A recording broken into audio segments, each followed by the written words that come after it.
peace through power. For centuries, this had been the guiding mantra of the Brotherhood of Nod, a global organization that possesses the characteristics of a secret society, religious cult, terrorist organization, and quasi-nation state. Immensely complex in its operation and equally cryptic in its goals, the only two facets of the Brotherhood that had remained relatively consistent over time was its reverence towards the elusive and charismatic figure of Kane, and its obsession with the extraterrestrial substance known as Tiberium. The Brotherhood of Nod outwardly professed a philosophy of peace, unity, and eternal brotherhood, yet its own internal workings were marked by a series of power struggles and rivalries. While Kane served as Nod's highest authority, an inner circle of his most trusted commanders was often relied upon to conduct specific operations. These commanders were given extensive freedom of execution, which, in turn, allowed for a high degree of flexibility. This decentralized nature allowed for the formation of smaller elite units within Nod, such as the Black Hand and the Marked of Kane, each specializing in various forms of warfare or covert operations. These groups were often at odds with one another, and Nod was occasionally splintered as competing commanders fought for control of the Brotherhood, or simply the favor of Kane. Compared to their main rival, the UN-backed Global Defense Initiative, the Brotherhood of Nod was in many ways technologically superior. How Nod achieved such breakthroughs in fields such as directed energy, artificial intelligence, cybernetics, and advanced stealth mechanisms has never been fully explained, but is believed to have been a result of their access to and study of allegedly alien technology and their near monopoly on Tiberium. Nod's advanced research institutes were also not bound to the traditional limits of morality, and Nod scientists routinely engaged in dangerous acts of human experimentation.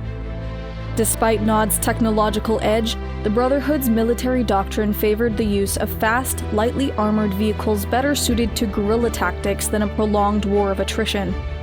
There was also a large degree of disparity in the training and equipment given to Nod soldiers, with Brotherhood militias little more than armed thugs spurred into action by fanatically devout confessors. When forced into direct conflict, however, Nod was more than capable of deploying its more advanced elements, including stealth tanks, mechanized walkers, and aircraft. Brotherhood propaganda was just as effective as their military, often engineering scandals and controversies as a means of countering GDI influence through information warfare. By appealing to the millions of people living in areas contaminated by Tiberium and providing relief supplies and other forms of support, Nod was able to rally millions of people to their cause. Combined with an extensive misinformation campaign, the true nature of Nod was carefully managed and hidden.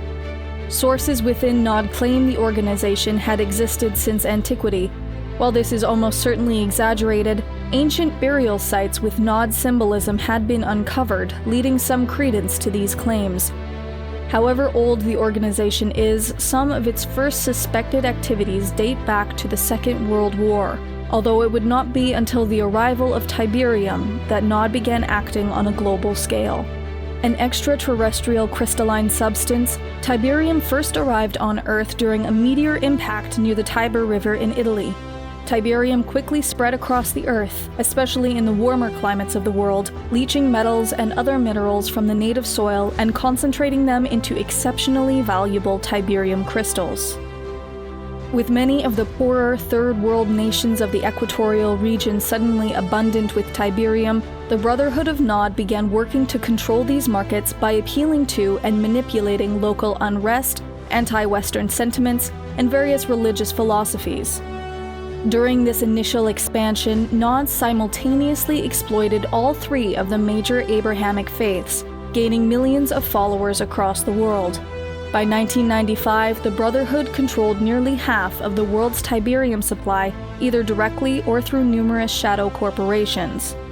Whereas many of the world's governments considered Tiberium to be valuable yet potentially dangerous, Nod, and in particular its leader Kane, saw Tiberium as almost sacred and necessary for the next stage of human evolution. Nod's rise to power across the world quickly brought it into conflict with the Global Defense Initiative, the formal military branch of the United Nations. A series of devastating conflicts were fought across the globe, with the GDI successfully preventing the Brotherhood on more than one occasion from deploying Tiberium-based superweapons that might have significantly altered the Earth's already deteriorating ecosystem. Several times throughout the enduring conflict between GDI and Nod, it was believed that the organization had been successfully fractured beyond repair, and Kane himself believed killed. In every instance, Kane would mysteriously reappear, most notably during the execution of General Hassan, a puppet leader the GDI had installed within the upper levels of the Brotherhood in the hopes of keeping Nod relatively harmless.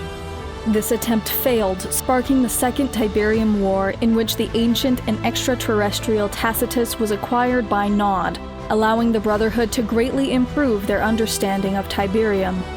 Using knowledge gained through the Tacitus, Kane successfully tricked the GDI into destroying Temple Prime, Nod's primary command center in Sarajevo.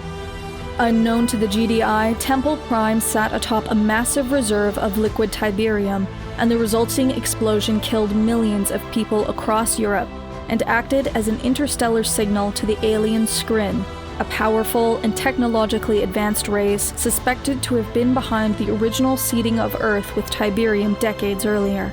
Kane had hoped to lure the Skrin to Earth to gain access to one of their immense monolithic towers known as thresholds.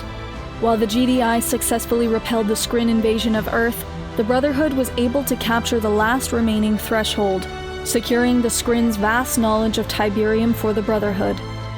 By 2062, the rampant spread of Tiberium across the world had reached critical levels, with deteriorating environmental conditions making the extinction of humanity seemingly imminent. In an 11th-hour alliance, Kane agreed to share what he had learned from the Tacitus in exchange for the resources to build a Tiberium control network, the last hope of saving the planet.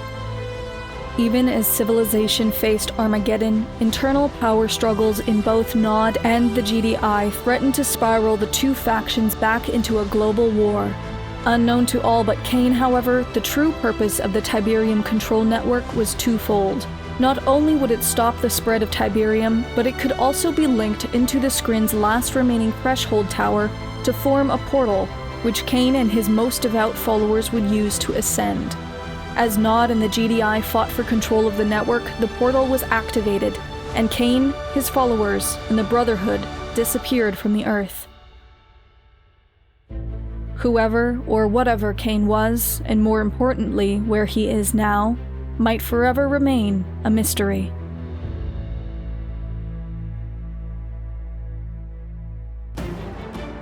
The Templin Institute investigates nations, organizations, and factions from alternate worlds and realities. If you've enjoyed this video, please consider liking, sharing, and subscribing. Do you have a suggestion for a future episode? Let us know by leaving a comment.